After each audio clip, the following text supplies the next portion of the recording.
Hi, this here is the global economy. Recently, as you might have noticed, we've been going through a rough economic crisis. Developing countries have experienced diminished trade and an increase in prices and interest rates. Unfortunately, this affects developed countries too. This chain reaction has led to a global economic crisis. So what should you, the UN, do now? We need a solution to this problem, and I have just the right idea. A solution to this crisis requires organization and consolidation. Programs to stimulate the economy and allow for safe lending need to be administered by a sole group to accomplish this change. This will require tremendous reform of the global financial system, but will create a better regulation of the entire economy, and then call for better identification of risks within the economy through surveillance and a new lending system to decrease global debt. I am proposing that the International Monetary Fund be the group responsible for this task. First, we need to see how the IMF works.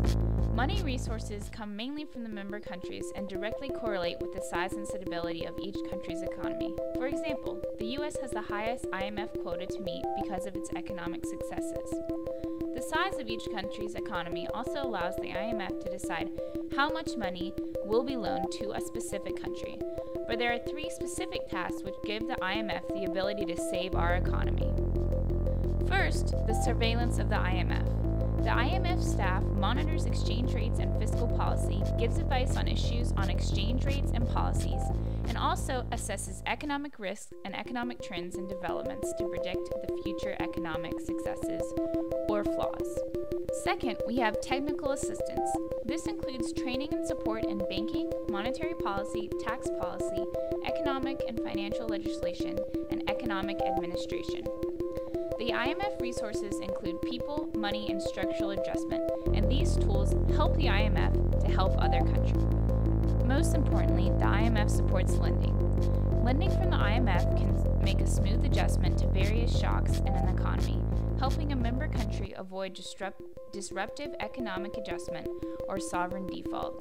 These things can prove to be very costly if they are not dealt with immediately. Lending programs from the IMF can also help unlock other financing and act as catalysts for other lenders. This is because the program can serve as a signal that a country has adopted sound policies, reinforcing policy and credibility, and increasing investors' confidence. Finally, the IMF can prevent crisis by providing loans for countries before they go into extreme. In this way, the IMF has been able to give aid to countries in need. It has been reported that in the first 2 decades of the IMF's existence, more than half of its lending went to industrial countries. But since the late 1970s, these countries have been able to meet their financing needs in the capital markets.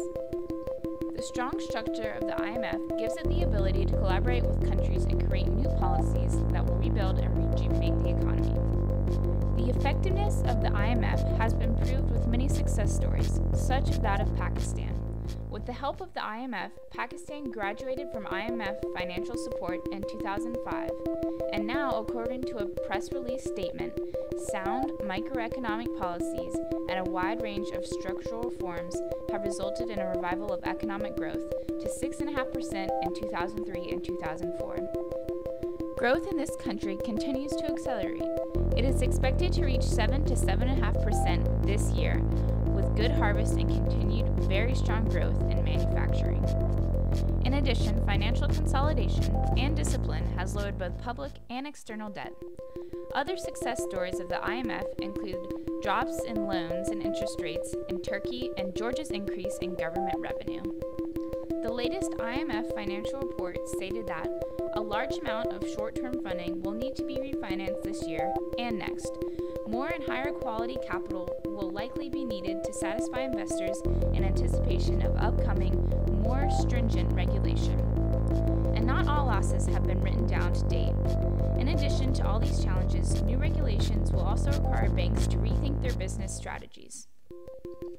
Given all this information, it is clear to see that the IMF is the only global organization that has the full resources and capabilities to aid countries in this way.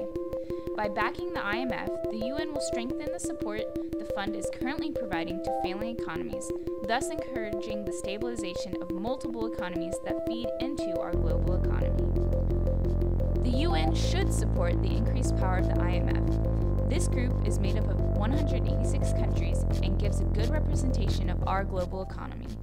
By giving the IMF more power and resources, the fund will now have the ability to stabilize the economy and create safeguards and regulations that will protect the economy in the